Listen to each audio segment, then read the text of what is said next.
The Old North State Tailgate and Traveling Sports Circus comes to you this week from Keenan Stadium. Football in the Forest here in Chapel Hill. I'm Mike Waddell along with David Glenn. And David, the Tar Heels are off to a quick start, and they have Minnesota right here later today.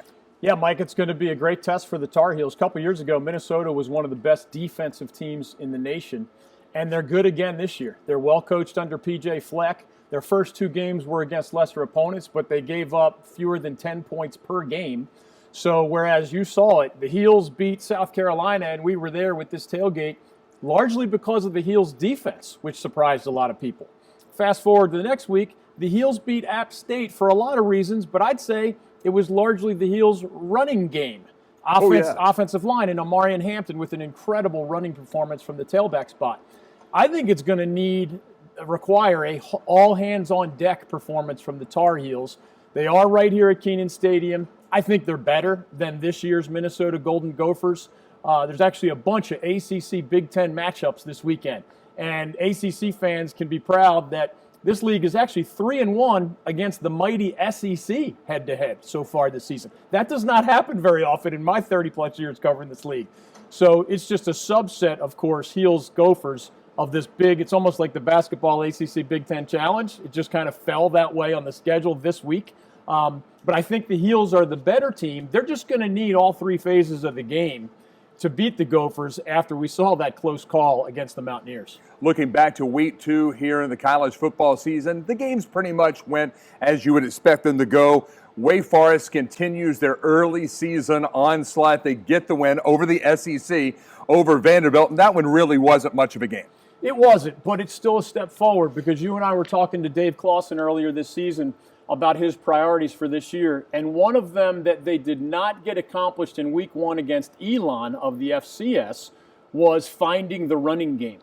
And Vanderbilt is a bigger, stronger team than Elon, of course, and the Deacs did find their running game. So the win is the most important thing. The coaches will tell you that. But DeMond Claiborne, not a name that we were familiar with prior to this season. Guy ran for 26 times for 165 yards. And some may say, well, it's only Vanderbilt. And yeah, the Commodores are the bottom tier of the SEC. But 165 yards is a lot of yards. It was another game for Mitch Griffiths, Sam Hartman's successor, to just gain confidence. And he did look a little better against Vandy than he had looked against Elon when he threw that pick six. Even the backup running back, Tate Carney, which makes me feel old because his older brother, Cade Carney, was a great player for the Demon Deacons. Tate had 117 yards and a touchdown in that same game against Vandy. So when Dave Clawson says it's one of his highest priorities, I listen. That's one of the smartest coaches I know.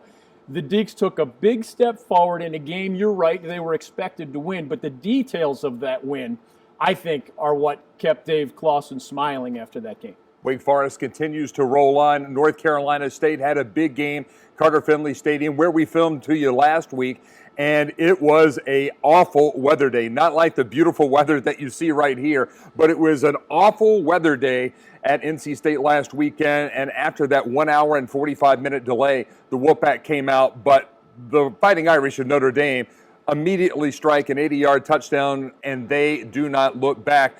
The Wolfpack get their first loss of the season. Yeah, and this is another one of those where it was the details to me that mattered most. We probably both would have picked Notre Dame to beat NC State, but the details are where you learn a little bit more about your team.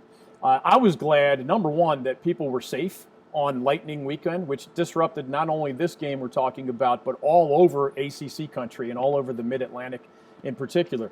I was glad that when they did resume playing, it looked like football, because the only other Notre Dame trip ever to NC State was that Hurricane Matthew game of almost a decade ago, which did not look like football. It was like a 10-3 game where a block punt return for a touchdown was the only end zone trip in that entire matchup.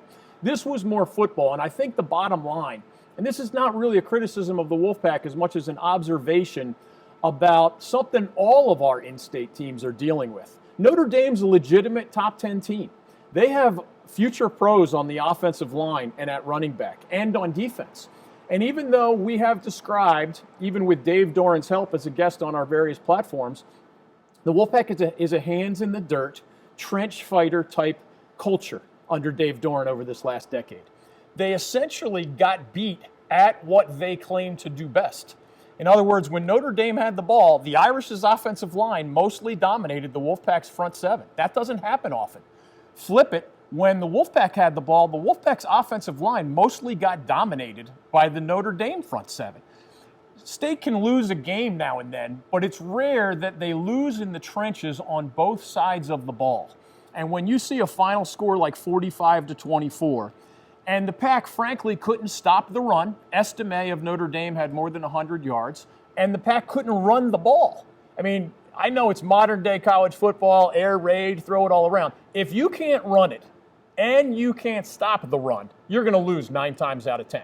And although Brendan Armstrong made some plays for the Pack just to keep the game interesting for a while, he was under a lot of pressure, threw a couple of interceptions, bad plays to go with the good plays. So I'm not anywhere near a panic button for NC State. This is a game they were expected to lose, and they did lose. The good news for them is there may be only one team left on their schedule, maybe two, that is as good as the Wolfpack in the trenches on both sides of the ball, the way Notre Dame clearly was the better of the two on both sides of the ball. That means the Pack is going to be competitive, I'm guessing, against just about everybody, and it's only this rare game where they lose the battle of the hand in the dirt where they're going to get rolled over this way.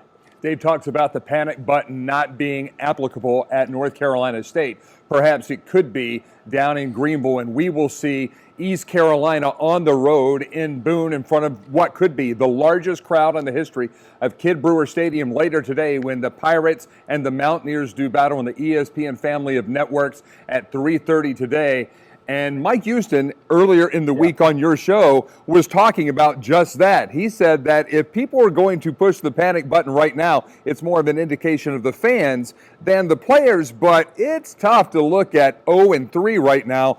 Are the Pirates really up against the wall? I want to give you quick credit before I get to the panic button question, because you deserve credit for a hyperspace button. The fact that we're doing this week's Old North State Tailgate and Traveling Sports Circus from Kenan Stadium, and yet you and I will be greeting fans outside Kidd Brewer Stadium today in Boone, North Carolina.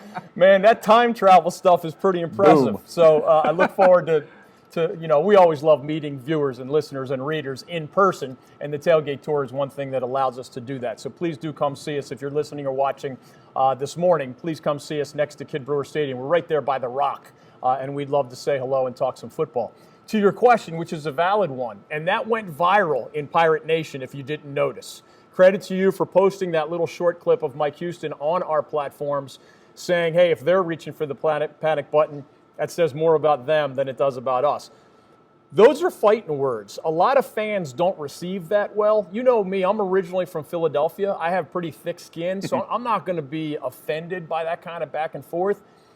The Southern way, and Coach Houston is from the mountains of North Carolina, so he certainly knows the Southern way. The Southern way is not to talk that way to your paying customers, right? Don't call out your own fan base, especially when you're 0-2.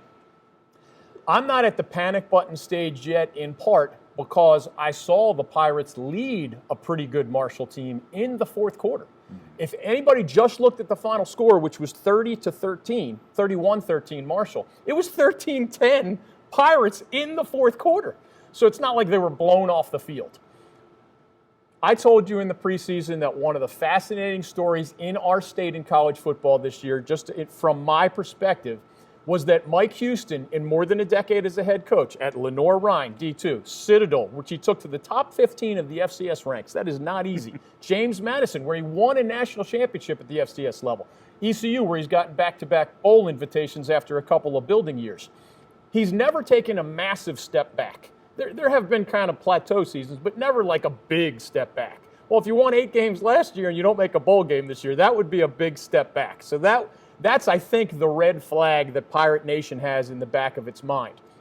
The other interesting thing to me was we loved watching Holton Ahlers play quarterback for the Pirates, right? Homegrown guy, dad helps run Dowdy Fickler Stadium, beloved guy who could have transferred out and stayed and finished his time with the Pirates. I think he just got let go from the Seattle Seahawks practice squad, but he's essentially an NFL practice squad caliber player. He's probably going to be re-signed at some point. Also, and this is easy to forget, But his biggest targets last year, there's a guy, tight end Ryan Jones is now on the New York Giants practice squad in the NFL. Wide receiver Isaiah Winstead is on the San Francisco 49ers practice squad in the NFL. These were all Pirates last year. Keaton Mitchell, their star running back, he got hurt, but he would have made the Baltimore Ravens 53-man roster. They have him on one of the injured lists. The Pirates don't even have like 10 players active in the whole NFL. I just named 5 from last year's team that are either on injured reserve or on a practice squad. That's more than your typical exodus to the next level at a school like ECU that doesn't crank out NFL players the way a State or a Carolina would here in our backyard. So I knew there'd be an adjustment period. The closest thing to a panic button, and we'll learn more today right in front of our eyes at Kid Brewer Stadium against a quality App State team, Mason Garcia, Holt Naylor's successor at quarterback, is a big, strong, impressive physical specimen. If I were a little safety and he's coming around, I want no part of him, right? And he did run the ball well against Marshall. As an inexperienced quarterback, from my perspective, he doesn't understand what he's seeing when he looks down the field. That's a problem because Mike Houston's in year 5 at ECU and the fans demand that he have the next QB ready to succeed Holt Naylor's. Now, maybe he is going to be ready. Maybe that was a bad game. He doesn't look comfortable in the passing game. His backup, it'll be interesting to see if Alex Flynn gets time against the Mountaineers. Now, that is not a proven commodity either. We saw the Mountaineers starter get hurt in week 1, and Joey Aguilar, a guy they signed from the California junior college ranks that was supposed to just be the backup, all of a sudden he's starting against the Tar Heels. He was pretty solid. Ran the ball a little, threw it fairly well. He wasn't a superstar, but it wasn't a massive drop-off at the quarterback position. I'm not sure the Pirates have that on their quarterback depth chart.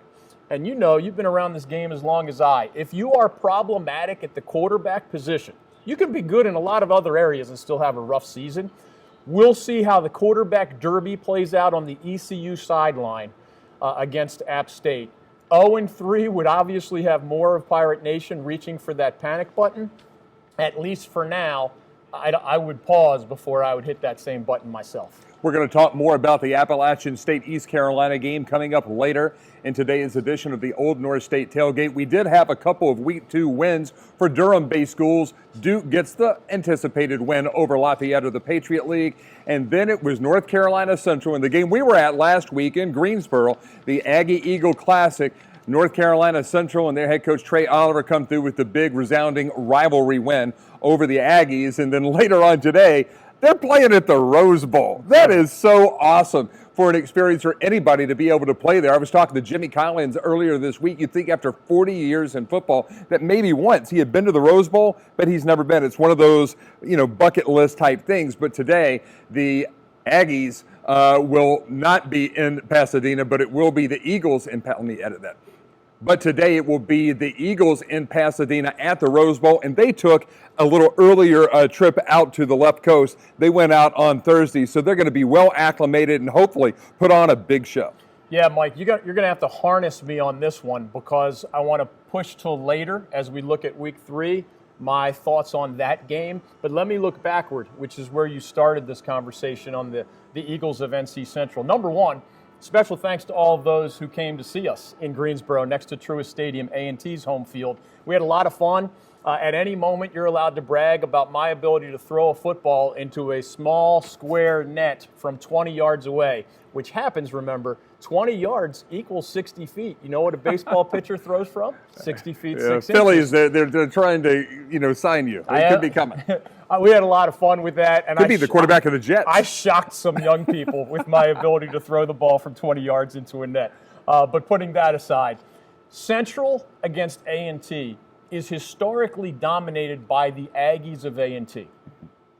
Now, we're impressed by Trey Oliver in a general sense. He just led Central to one of the best seasons in school history. Okay, they won the HBCU National Championship last year, and they beat the Aggies head-to-head in the, for many fans, their most important game of the season. Trey Oliver was the MEAC Coach of the Year. Davius Richard, his quarterback, was the MEAC Player of the Year. That's a heck of a season. And, of course, those key people are all back this year.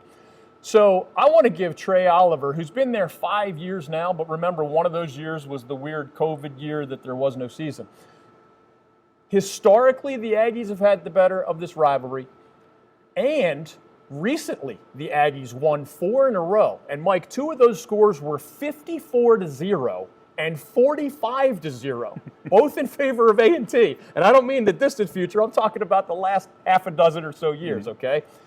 That's part of what Trey Oliver inherited. Quick flashback, he was an all-region and all-conference defensive back and punter as a player for the Eagles of NC Central. In his 4 years as a player, and we love Coach Oliver, sorry to bring up this tidbit, he was 0-4 head-to-head against the arch rival A&T Aggies. He's making up for it now. Exactly, and that's my point. When you take that job, one of your key goals is to compete for the HBC National Championship. Check. You just won it last year. Maybe you'll win it again this year. One of your key goals is to swing that pendulum back to the Eagles side of the Aggie-Eagle Classic. He's done that. Put yourself on the map. Last year's Central team finished number 17 in the FCS polls. Not a lot of HBCUs make that final top 25. It was the highest FCS ranking in the history of NC Central football. These are a lot of positives coming out not too distantly from those 45-0, 54-0 games. That is a little under the radar because the FBS schools get so much more of the attention. In our state, the ACC schools get the most attention. That is an unbelievable swinging of the pendulum in one of our state's great football rivalries toward the Eagles, away from the Aggies, and it starts with Trey Oliver. So shout out to him. We'll get into their trip to UCLA a little bit later. But they're fun to watch. They're, again, in the national top 25 of the FCS rankings, deservedly so. We all know the Bruins are a different story under Chip Kelly out there in Pac-12 country. But it's going to be fun to see the Eagles playing in the Rose Bowl, which should be on most fans' sports bucket lists. Absolutely fantastic opportunity for the Eagles. We're going into another week of college football, and when we come back here on the Old North State Tailgate, we're going to talk to a former Appalachian State linebacker who went on to be a Pro Bowler in the National Football League with the Kansas City Chiefs, but he started out right there in Guilford County at Southern Guilford High School. We're talking, of course, about Barry Dean Hackett, known better as Dino. We'll talk to Dino Hackett right after this as the Old North State Tailgate and Traveling Sports Circus rolls on here on the North Carolina Sports Network. What does it mean when people say America is a land of opportunity? It means the power to discover, To redefine yourself. To improve yourself. to challenge yourself. To realize there's more in you Than you ever knew. that you could do. It means giving people an open field to explore what they do best. With the best tools, The best training. the best technology in the world. We bring out the best in the people who serve. So you can be all you can be. The original Saltworks has been serving the Wilmington area for over 50 years. Owner Bob Hubbard and his staff create a welcome atmosphere to go along with their home-cooked breakfasts and lunches that simply cannot be rivaled anywhere in North Carolina. Pancakes, eggs, waffles, hot dogs, crab cakes, and the best grits in the Old North State. The original Saltworks, a proud partner of the North Carolina Sports Network.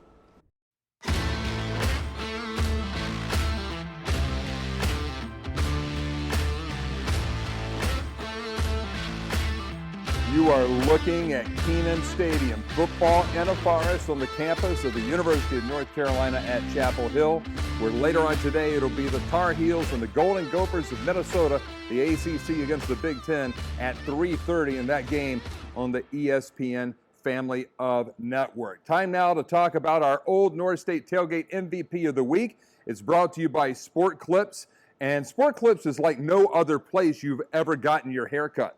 Sports everywhere, TVs everywhere, playing sports all the time, 24/7, and guy smart stylists who know how to give you the haircut you want and the haircut you need. You don't ever need an appointment. Walk-ins are welcome, and you'll walk out feeling like an MVP, guaranteed. Be sure and ask about the MVP experience, as it's something you just can't put into words. An awesome haircut, Dave. Hot steam towel, invigorating shampoo, neck and shoulder treatment. It really takes a haircut and turns it into an event, much like the Old North State Tailgate. It takes your day and turns it into a mancation. Sport Clips. It'll have you walking out feeling 10 feet tall with the confidence that says, bring it on. Sport Clips, a proud partner of the North Carolina Sports Network. Mike Waddell, David Glenn back with you here at Kenan Stadium. Last week it was Appalachian State coming to Chapel Hill and nearly getting out of here with the win. They won here back in 2019, the big shootout on the mountain last year going the Tar Heels' way. And then it was, again, Omarion Hampton almost 250 yards last weekend on the ground, getting the double overtime surge for the Tar Heels. And David, when a team like Appalachian State goes from the FCS to FBS, people celebrate that. But they also have to leave behind some big rivalries. And one of those that they left behind was the Old Mountain Jug game with Western Carolina. And right now in Cullowhee, a place that has not had a lot of football success through the years. Bob Waters, the legendary head coach, did a lot of great things, but he's been long past. But now it's Kerwin Bell, and boy, the Catamounts went in and got the best of number 7 FCS-ranked Samford last weekend. There could be something brewing in Cullowhee. Yeah, Mike, and I'm glad you let us squeeze this in before we get to talk about today's games a little bit more, because this is an intriguing story. I'm going to even need my notes to mention everything that I want to mention about this. Because, for example, the Catamounts have not had a victory over a top 10 FCS opponent since 2005. That's 18 years ago. For those who don't know Kerwin Bell, you might remember him. This is the Catamounts head coach of a few years now. You might remember him as the Florida Gators quarterback. Part of his unusual story is that he started with the Gators as a walk-on.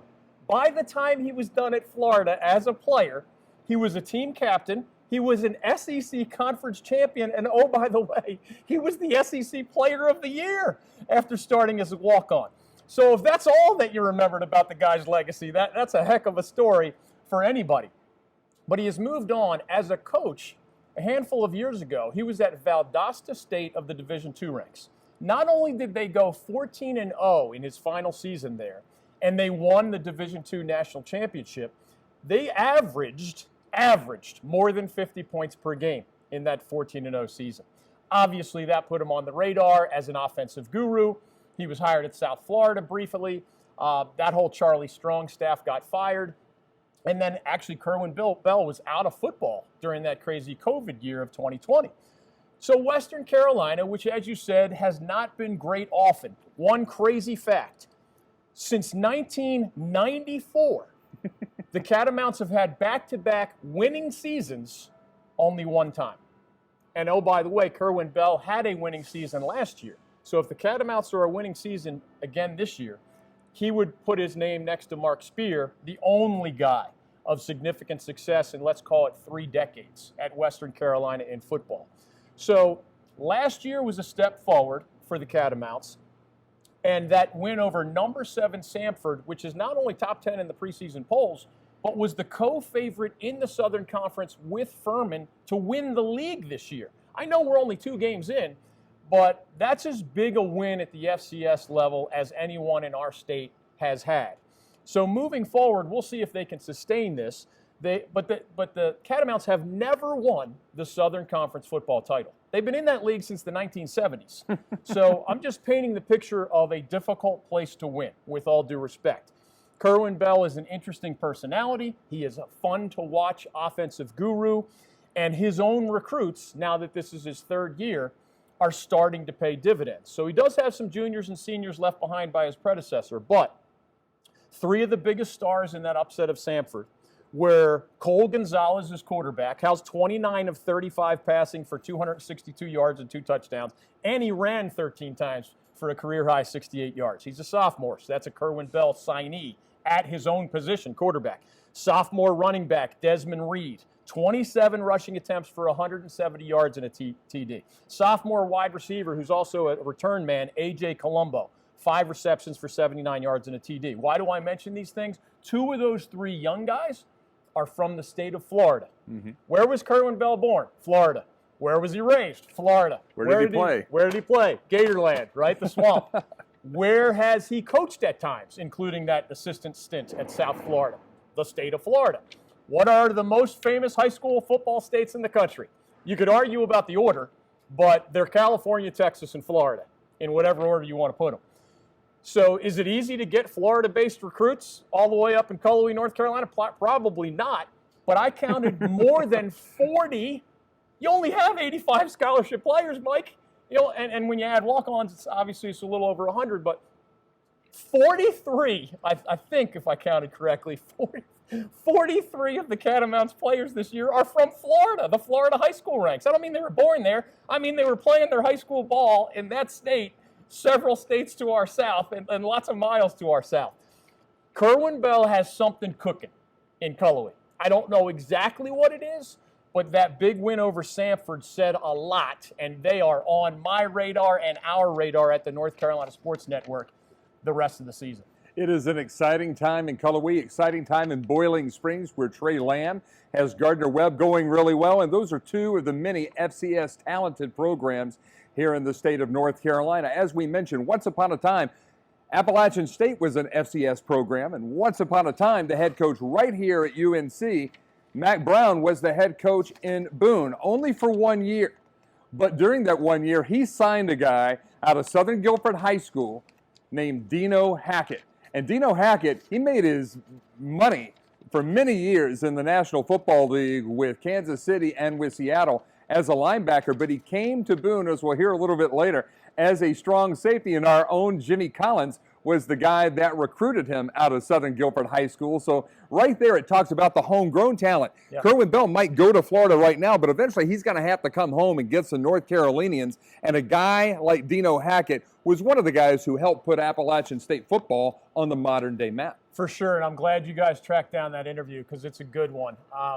And remember, talking about whether it's what Western just did or what App State has done in the past, including arguably the greatest victory ever by an FCS team at the time, obviously. FCS going to Michigan, beating the Wolverines at the Big House. It's hard to believe that's, 18 years ago now? Corey Lynch. That's the most famous ever win by an FCS team over an FBS team.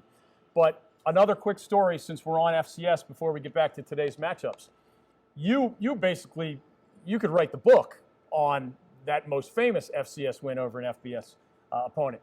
Another fascinating twist of history, the long story short is, you got to imagine back in the 1980s, Furman, which is often a very good FCS program, playing the Wolfpack of NC State back-to-back years. A guy named Dick Sheridan is the coach at Furman. A guy named Tom Reed is the coach at NC State. The general. The Paladins win a squeaker over the Wolfpack. I think it was 1984, which is it's an upset. Right. For those wondering, I just wrote about this at ncsportsnetwork.com. There are literally FCS over FBS upsets every year. And even if you narrow it to Power 5 opponents, there are every year wins by an FCS team over a Power 5 opponent. Every single year. Not huge numbers, but even at the Power 5 level, it does happen. So after the Paladins win the squeaker against the Wolfpack, the next year they play again, and the Paladins put a whooping on the Pack. Mm-hmm. It was by more than a couple touchdowns. What does NC State do after watching the Paladins beat the Wolfpack 2 years in a row? They say goodbye to the Wolfpack coach, and they hire the guy from the opposite sidelines. Dick Sheridan, come on down, and he becomes arguably one of the greatest coaches in NC State football history, underlying the motto that I referenced in one of my articles, if you can't beat them, hire them. Absolutely. And the funny thing about Tom Reed was he was hired at North Carolina State from Miami of Ohio that had recently sent their coach, Dick Crum, right here to Kenan Stadium. So it all does come full circle. But we do want to go back in the Wayback Machine. We're going to go talk to that product of the Gate City. Jimmy Collins, myself, Mike Waddell, talked with Dino Hackett earlier this week on North Carolina Sports Network's weekly college football show, Wild Dogs and Hogs. So, Dino, tell us about your journey in football. Of course, right there in the Gate City, you grew up around Greensboro. And when did you know that you had a special aptitude when it came to playing football and bringing the pain train? You know, when they go around this classroom when you're in the third, fourth grade, and they ask every kid, what do you want to be when you grow up? Doctor, lawyer, fireman, whatever it is.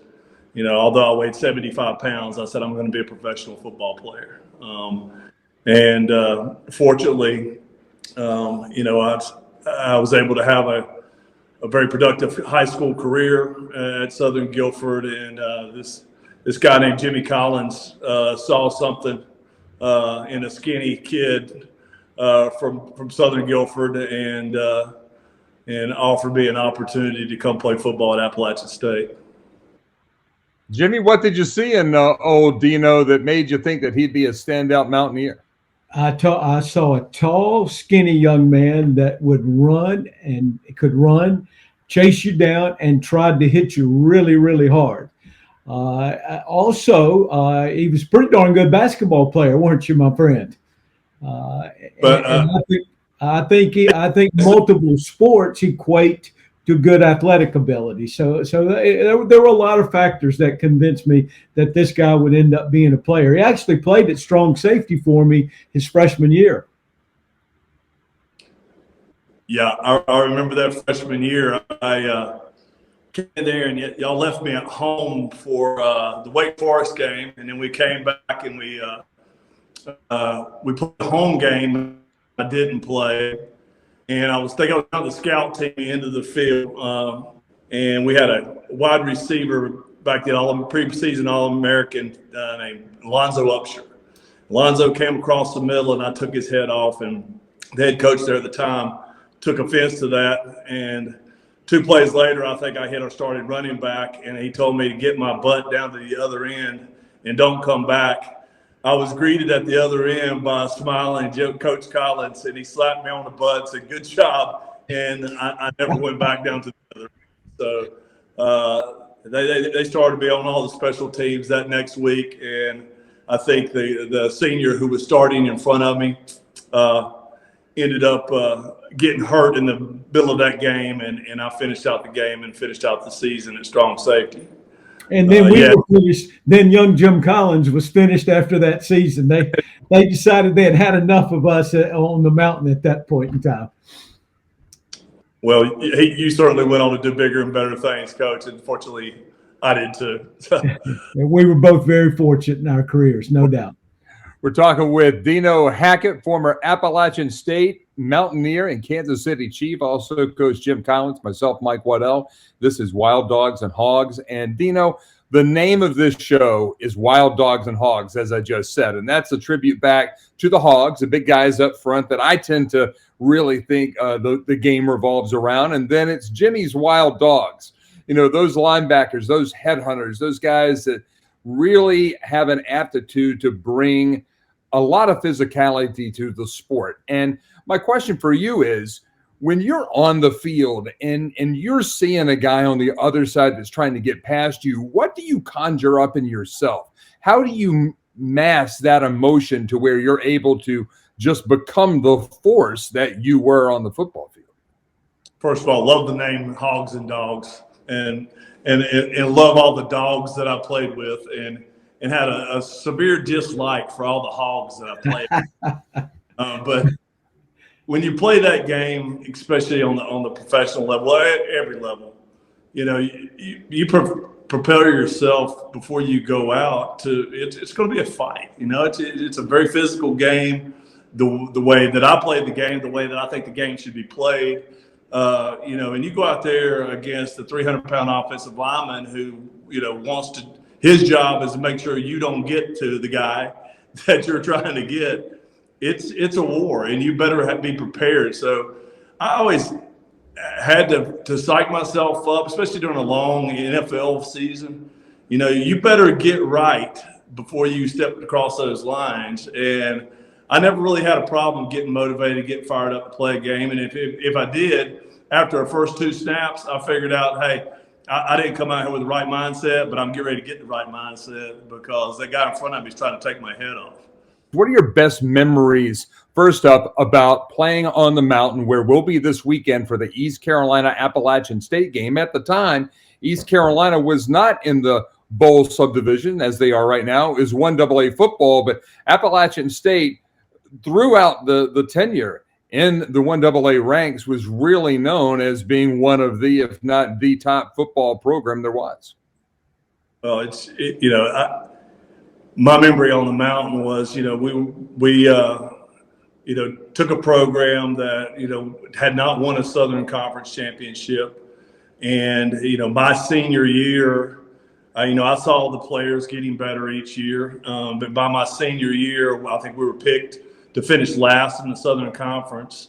and we finished second in the Southern Conference. We had Furman. We should have beaten Furman, who went on to go deep into the playoffs. But back in those days, I think they only took 16 teams, and I think we were ranked 15th in the nation. They didn't take us. But, my senior year, I kind of knew, again, as that dream was for me to play professional football, I knew that, nobody's looking at us. Nobody's coming up on this mountain unless we win some football games. So even during the off season, after my junior year, I started grabbing some guys and say, look, come with me. This is how we're going to work. This is what we're going to do in practice. This is what we're going to do to prepare. We started winning football games, and it became a habit. I had an exceptional senior year. I had 200 tackles. Played as hard as I possibly could on every game, and obviously that got the attention of NFL scouts.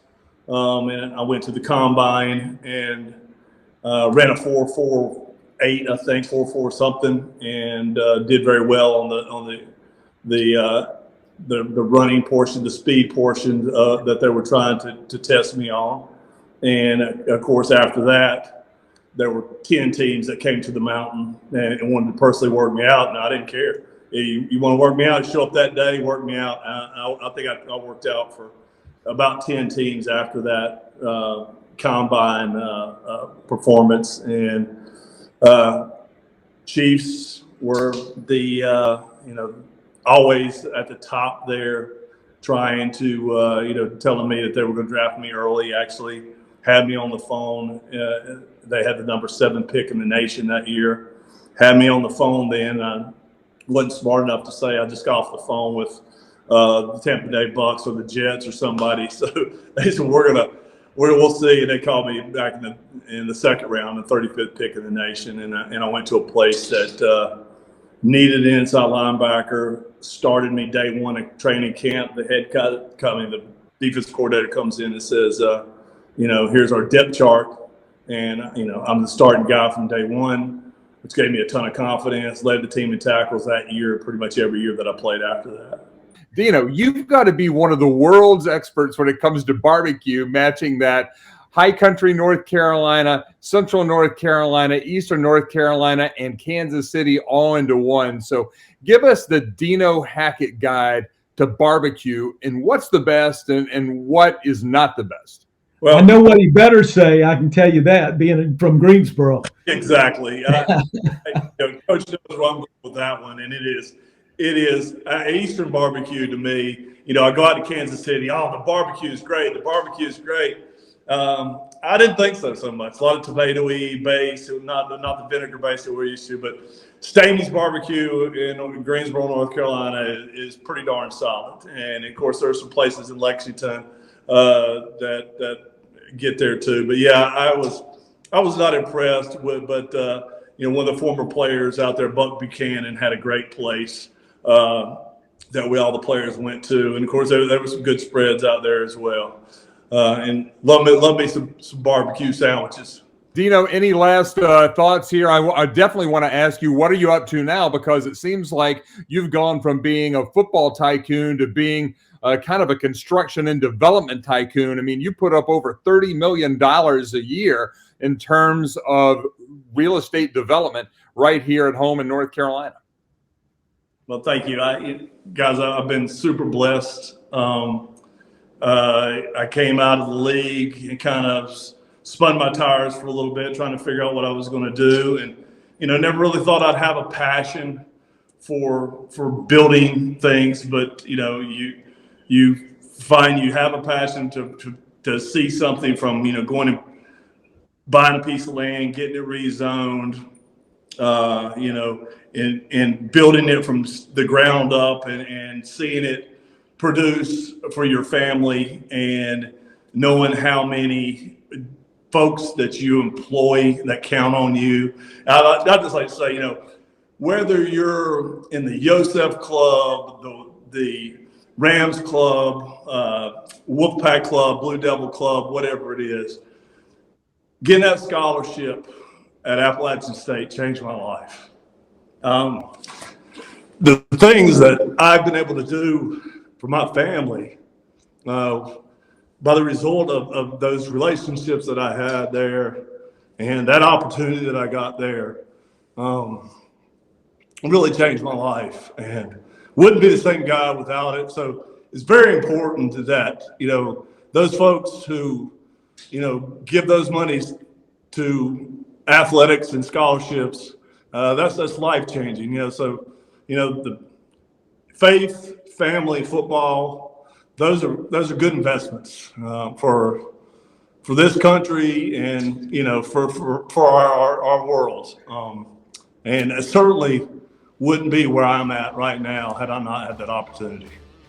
That's Dino Hackett along with Coach Jim Collins. I'm Mike Waddell, and when we come back here on the North Carolina Sports Network, we'll take a look ahead to another week of college football right here in the Old North State as you're tuned in on the North Carolina Sports Network. What does it mean when people say America is a land of opportunity? It means the power to discover, To redefine yourself. To improve yourself to challenge yourself. To realize there's more in you than you ever knew. that you could do. It means giving people an open field to explore what they do best. With the best tools, The best training, The best technology in the world. We bring out the best in the people who serve. so you can be all you can be. The North Carolina pork industry plays an important role in supporting rural communities across our state.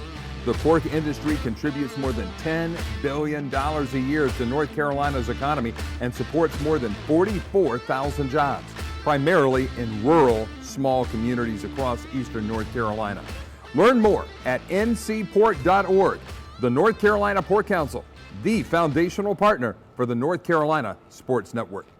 College football is really a dynamic place right now when you look across the board. And David, before we get to this week's Excel Moving and Storage Big Four Games of the Week, I have to ask you about Deion Sanders. There is so much attention going out there. Now, we're really trying to focus on everything in the state of North Carolina, but you can't ignore what has become truly a news story in the Colorado Buffaloes resurgent. A.D. Rick George taking the risk, hiring Deion Sanders. Do you think that could possibly be a gateway for other people from the HBCU and the small college ranks to get a look?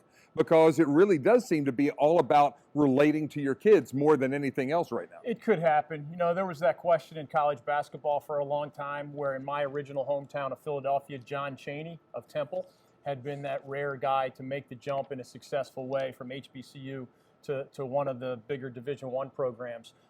So it's a fascinating story to watch. And Mike, I used to call this the Dave's mom litmus test. And what I mean by that is my mom, who's one of my favorite people, just mostly doesn't care about sports. So for a sports story to get on my mom's radar, it has to have something other than the X's and O's that we love or just the competitive nature of it.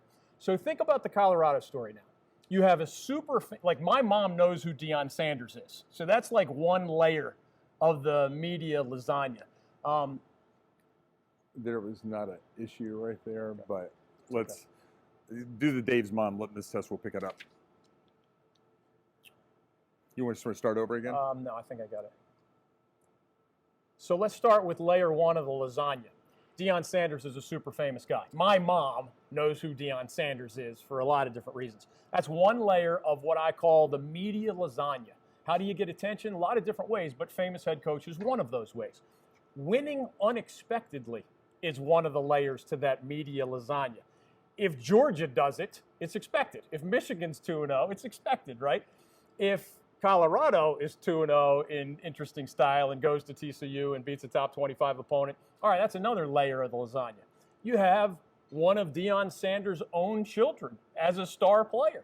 That's a family story, right? That's a Dave's mom story who might not care about the football but might be intrigued by these, at least some of these layers of the media lasagna. You have a school that's about to leave a crumbling conference for another conference that they've been in previously, the Buffaloes. There are even more layers to this lasagna, but that's why it is the center of the college football universe, at least for now. I mean, I didn't even mention the 50-plus incoming transfers and the 50-plus outgoing transfers. If you needed a symbol of the transfer portal era, these football Buffaloes are the symbol, right? They are the personification of the transfer portal era. Everybody has incoming transfers and outgoing transfers. I don't think anybody else in any sport has ever had more than 50 incoming and more than 50 outcoming. So that is, you're asking to essentially microwave a football team. Guys who just met each other earlier this year are being asked to go out there on Saturdays and win consistently. It's still early, but it looks like a really good football team. And it's going to be, it's going to be in our headlines and on our radar until or unless the Buffaloes come back to earth. And one of those North Carolina ties to that Colorado program is former two-time Tar Heel football assistant Tim Brewster, known as one of the greatest recruiters in all of college football. He is the tight ends coach out at Colorado, was also with Primetime at Jackson State a year ago. Let's look ahead now to our Excel Moving and Storage Big Four Games of the Week that's brought to you by Excel Moving and Storage. And since opening their doors, Excel Moving and Storage has strived to be a moving company that works diligently to meet their customers' needs while relocating them all over the globe. Excel Moving and Storage believes that it's their responsibility to provide top-notch customer service while offering a broad scope of moving services to the North Carolina areas and really all around the United States. With main offices in Raleigh and Greensboro, the Excel Moving and Storage team of dedicated pros is committed to not only meeting but exceeding your expectations. Go ahead and call them today, Excel Moving and Storage, and get on the road to an easy, stress-free move in Raleigh. Call 919-213-6694, and in Greensboro, dial 336-939-6450. On now to our Excel Moving and Storage Big Four Games of the Week. We'll start right here in Kenan Stadium, middle of the afternoon, 3:30, ESPN Family of Networks, a Big Ten ACC matchup. North Carolina trying to go to 3-0. Not a lot of people outside of the Tar Heel faithful, the people washing the blue, believe that Carolina could get out to that big start. Again, they lost a lot of games at the end of last season, but the Tar Heels can really complete this first part of the schedule and go into an open date with a lot of confidence if they can get the win over PJ Fleck and the Golden Gophers today. Will that be an easy run for the Tar Heels? I don't think it'll be easy, Mike. As I said to start today's show, I think the Heels will need all hands on deck, and that includes more big plays from their star quarterback, Drake May. We all know how good he is, and we mentioned earlier that the defense led the win against South Carolina. The running game led the win against App State. They're going to need more from Drake May against the Gophers, in part because I think Minnesota's a really well-coached defensive team under P.J. Fleck and his defensive staff. 2 years ago, they were among the best in the nation. Not quite as good last year, but really good to start this season. I think the Heels are the better team. They're a favorite by about a touchdown or so. For those who follow the lines, that may have changed slightly since the last time I saw it. But I say all hands on deck because, when the Heels needed a relatively simple field goal to polish off the Mountaineers, they didn't get it. Twice. They eventually got the win, but they didn't get a relatively uncomplicated three-point conversion to put the Mountaineers away. They're just not good. I think they're a very good team. I think they belong in the national top 25. Drake May gives them a chance to beat virtually anybody. But this version of Drake May only has 2 touchdown passes through 2 games. And that's in part because of what the defense is doing. You and I talked about this earlier this season. One of the reasons Phil Longo is not the Tar Heels offensive coordinator anymore is because he and Mack Brown butted heads a lot. And Mack Brown's biggest objection, even though Phil Longo led some offenses that put up some record-setting numbers, his biggest objection was when the defense would dare the Tar Heels to run the ball, Phil Longo still wanted to throw the ball. And Mack thought, in the end, that contributed to the Tar Heels kind of coming back to earth and losing those 4 straight games to end last season. In the end, and it's bizarre that any offensive staff member would want to leave the Tar Heels the year before Drake May, the greatest NFL prospect ever at the quarterback position for UNC, the year before he's going to have his last season on campus. To help understand why Phil Longo is now somewhere else and why Chip Lindsey is the Tar Heels guy is to understand the desire for that run-pass balance. Lindsey's from the Gus Malzahn coaching tree. What did Dabo Sweeney say? He doesn't like air raid as much as he likes air dirt, right? Or dirt raid. Dirt raid. Thank you. So it's just a little more run-pass balance. Dabo believes if you don't scare the opponent a little bit with your running game, it'll eventually come back to haunt you, especially against your more competitive opponents. We don't know what Phil Longo. Would Phil Longo's offense have still beaten App State last week? We don't know. But the fact that the Heels, when dared to run the ball, A, kept calling running plays, B, had a good enough offensive line to pretty much dominate the Mountaineers in the trenches. To the Mountaineers' credit, the Mountaineers' offensive line pushed the Heels around a little bit. Both offensive lines had the better of the defensive fronts. But in Carolina's case, Omarion Hampton was a superstar. They were missing their starting tailback and still put up a gazillion yards on the ground. That's a byproduct of a new offensive coordinator. It's a byproduct of a functional, solid, and sometimes very good offensive line that lost Asim Richards, their left tackle, usually the hardest guy to replace, to the NFL. But they've come together as a group of five. And now they're getting production not only from their backs. British Books was good in week 1. Omarion Hampton was superb in week 2. Maybe it'll be somebody else moving down the road. Caleb Hood has been good at times. George Petway has been good in the receiving game at times. The Tar Heels got the win, and that's the bottom line. But I think they're going to need Drake May more on offense, more of the UNC defense that slowed the Gamecocks than the group that gave up a lot to the Mountaineers, and then just reliability in the special teams if it ends up being a close game against Minnesota. I think North Carolina has to start being able to go vertical. And I think the Carolina coaching staff would really like to not have to go into that bag of trips before the open date, because they got some big games coming up in October, and you don't want to trick out too much with your game plan and give your opponents a lot of tape to look at right there. So that's North Carolina and Minnesota coming up later today right here at Kenan Stadium. Over at Wallace Wade Stadium, it'll be Duke and Northwestern, two teams known for great academics and Gothic architecture on their campuses, but probably going in different directions right now, as Duke, under Mike Elko, looking really good with back-to-back wins to open up the season, including that week 1 win over Clemson, while Northwestern, well, I think everybody remembers what happened with them in the late part of the summer when Pat Fitzgerald is no longer the head coach in Evanston. And right now, that's a program right now that's really searching for just a little bit of calm and identity. Probably not the thing they're looking for to come to Durham and play against the upstart Blue Devils. Yeah, Mike, for those who don't know, college football historically is dominated by large public universities that often give their admissions department a little leeway when it comes to academic standards. You can have a good team at Duke or Northwestern or Vanderbilt. It is very hard to just stack great team on top of great team at schools like Northwestern and Duke, Vanderbilt, and some others around college football. And part of the challenge and really part of the amazing start to the Mike Elko era is that he's doing that. They were 9-4 last year. They're off to a good start this year, and they're heavily favored to start 3-0 with a win over the Wildcats, which I do expect to happen. We know they have a great quarterback in Riley Leonard. They have a couple of pro prospects on the offensive line. They have a deep.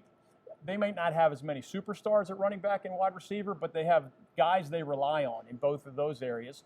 And their defense, while still not great, is well coached by the guru, Mike Elko, the head coach, and his defensive staff. And they have a couple of stars in Jalen Calhoun in the back and Dwayne Carter up front. So they're capable of beating anybody, but if they want to get where they want to go, and there's some crazy stats, Mike, since the mid-'60s, Duke football has finished, not just visited, but ended the season in the national top 25 one time. Since in my lifetime, one time, okay? They came close last year. But you know that 8-4 is not going to, or 8-5 is not going to be a top 25 season. If you want to get where you want to go in your Duke, you have to show you're better than Northwestern. You've got to continue to build some young talent on defense and get some new guys to emerge to supplant and to support the guys that we already know are special players. The rest of Duke's schedule includes Notre Dame, NC State, Florida State, Louisville, Wake Forest, UNC, Pittsburgh. The Devils could beat a handful of those teams, but it's unreasonable to expect them to make a run at another 9-win season unless they take care of business against Northwestern today. North Carolina Central is at UCLA, and no, we're not talking about the University of Carolina between Lillington and Anger, Campbell University. We're talking about the UCLA Bruins for the second time here in the early part of the 2023 season. The Bruins and Coach Chip Kelly coming to the East Coast to pluck out a lower division opponent. In this case, North Carolina Central, they opened with the win over Coastal Carolina back in week 1.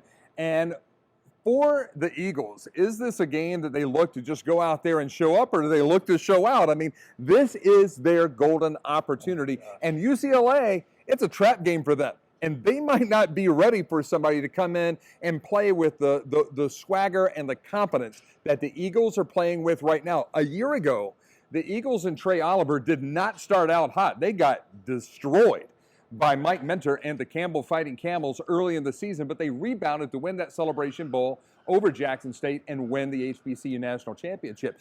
This is a team that could be the talk of all of college football next week if they get the win tonight. Other than our App State goes to Michigan and wins example, which is still going to be the gold medalist in this category, if Central went to the Rose Bowl and beat UCLA, it would become another of the greatest wins in the history I'm getting of chill the bumps FCS just thinking about it. over FBS. Yeah. And for those who don't follow the West Coast quite as closely, UCLA is a top 25 team. Chip Kelly, the former NFL head coach, very successful college head coach, Oregon and elsewhere, he runs that UCLA offense. And I don't know if Central's going to be able to slow the Bruins down. They do have the MEAC Offensive Player of the Year in Davius Richard. The Eagles quarterback is the real deal. And you know NFL scouts, and they are following him, are going to put more weight on this tape against a Pac-12 school, an FBS school, than they are against some of their MEAC opponents, for example. But what I love about this is no matter what happens, you said it was Coach Collins that hasn't crossed it off his bucket list, right? I mean, Coach Collins is a little bit older than we are, and he hasn't gotten to that bucket list item yet. These 18 to 23-year-olds are going to be in the Rose Bowl at an early stage of life, man. It's unforgettable no matter what the final scoreboard says, and I'm not discounting the possibilities there. Another quick angle. Martin Jarmond is the head coach at UCLA. Okay, the long story short here, Martin is a North Carolina native. His mom and dad were actually like 20-year listeners to the David Glenn Show, and I would get notes from them. Martin became the AD at Boston College, which allowed me to get to know him a little bit better. Obviously, I've covered the ACC very closely for a long time. So he's now out at UCLA.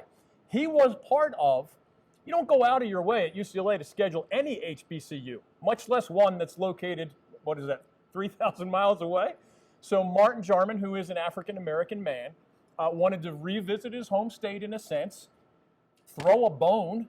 This is a financial incentive for, and helps the budget at NC Central, which doesn't have money coming out its ears. Plus, it's going to be a fun football game and a great experience for these young people. So shout out to Martin for making sure this happened. There are also a lot of details regarding African-American history related to the Eagles trip out there. I don't want to misstate them, so I'll let folks do that Google research on their own. But they're treating this like a special event for an HBCU, even beyond whatever happens on the gridiron. Should be a lot of fun to watch North Carolina Central and UCLA later today on the Pac-12 Network. Now for our Excel Moving and Storage Big Four Game of the Week. We're talking about Appalachian State at home, about 3.5 hours away from Chapel Hill. We're about to make that drive to be with you later today at Kidd Brewer Stadium as the Mountaineers entertain 0-2 East Carolina. And earlier this week on the David Glenn Show, David had a chance to talk with Mike Houston, who said, yeah, they're 0-2 right now, but Pirate fans, they should not be pushing that panic button. With our players, we have to stay focused on, pushing ourselves to improve every single day. And really, they've got to focus on blocking out the outside distractions, the outside noise. We talk about it year round. If we had started 2-0, I would be talking to them about blocking out the distractions and blocking out the outside noise, because it's so extreme one way or the other, depending on how you played last Saturday. If we were 2-0, I would be worried about them, listening to how good they were too much and setting them up for failure. And the same thing with, a challenging start. It's, they can't listen to everybody tell them, how they're not very good, because we do have a very solid football team here. We knew it was going to be a challenging preseason non-conference schedule, very challenging. We had a great chance to win last week. We had the lead in the fourth quarter. We had the ball. We had momentum. We were driving. We didn't do things we needed to do down the stretch to win the ball game. It it's going to be a deal where we're going to improve every single week. We have some experience in some spots, and in some spots we're playing some very young players, and they're making some mistakes that young players make. But one thing about it, we have great men, we have great players, we have people that care about each other, we have people that are working their tails off, and we have people that are passionate about Pirate football and passionate about winning here. So if they're hitting the panic button after 2 games, that maybe says more about them than about us. It will be time to reach for the panic button at ECU if they can't get their quarterback situation straightened out. I defer to Mike Houston's judgment. He knows his team well, infinitely better than I do. He has confidence that they can turn this season around. They deserve the benefit of the doubt through an 0-2 start when one of those losses, remember, was at the mighty Michigan Wolverines, and the other loss was a Pirates lead early in the fourth quarter that obviously got away against Marshall.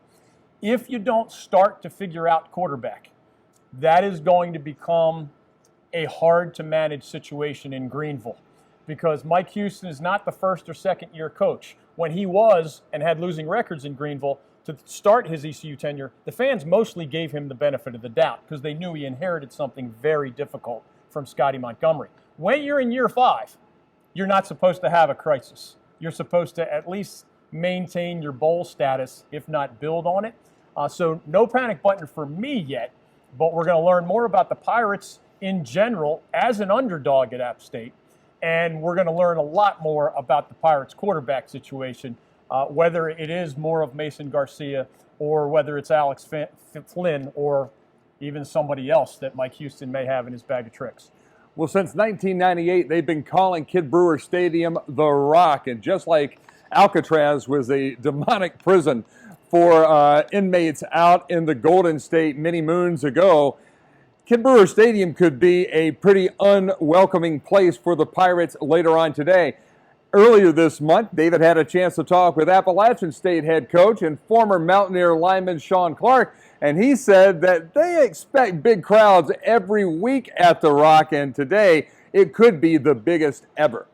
Well, I go back and we did a study. We were 112% capacity last year in our stadium, and that we have Miller Hill, and we brought in additional stands there in the north end zone. That's roughly 3,500 fans there that can sit there. But that's just it's big time football. So it was in 2022 that North Carolina went to Boone, and that was a shootout win when an Eastern North Carolina team goes to the western part of the state.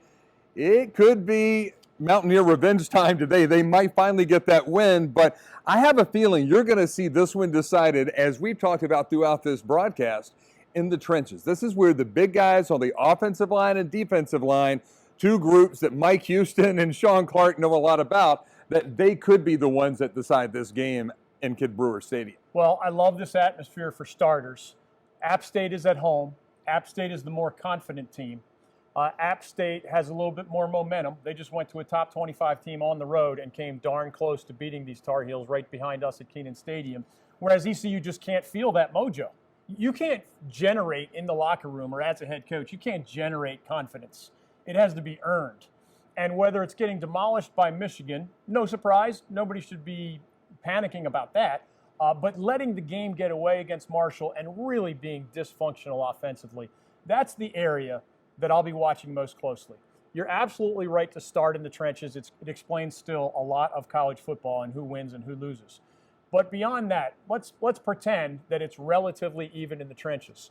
What worries me for ECU is that there's no reason for them to be confident offensively right now. You need somebody, whether it's a great running back like Keaton Mitchell, now with the Baltimore Ravens, or a great wide receiver like Isaiah Winstead, now with the San Francisco 49ers, or a superstar quarterback like Holton Ahlers, who's been on and off the Seahawks practice squad in the NFL, or a great offensive line. Any one of those things you can hang your hat on and say, all right, we're not great here, here, and here, but this is what we believe in the most. I don't know what that thing to hang the offensive hat on is for the Pirates right now. So even at home, that's a hard scenario or recipe. On the road against a pretty good App State team, it's a difficult starting point for anybody who's trying to envision the Pirates getting the victory. The Old North State Tailgate is an exclusive presentation of the North Carolina Sports Network. Foundational partner, the North Carolina Port Council. Head of content, David Glenn. Thanks again to our special guest today, App State and Kansas City Chiefs legend Dino Hackett, East Carolina head coach Mike Houston, and Appalachian State head coach Shawn Clark. For David Glenn, I'm Mike Waddell, signing off on this edition of the Old North State Tailgate and Traveling Sports Circus. Goodbye, everybody.